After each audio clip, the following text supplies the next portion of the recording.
श्रीमान हमारे एक भाई सनातनी हिंदू भाई हमारे मैथिली शरण गुप्त जी इस पर अपना विचार रखे हुए हैं। एक ध्वजा पताका लेकर अच्छे भारत की चल पड़े हैं और अपने साथ चाहते हैं कि अच्छे लोग जुड़े मिले।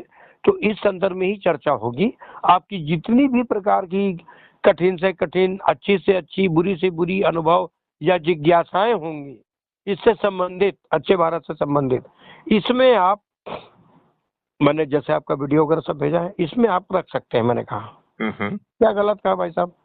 आपने बिल्कुल सही कहा, बिल्कुल 100% सही कहा, क्योंकि उन्हें प्रश्न पूछने का पूरा हक है, समझने का पूरा हक है।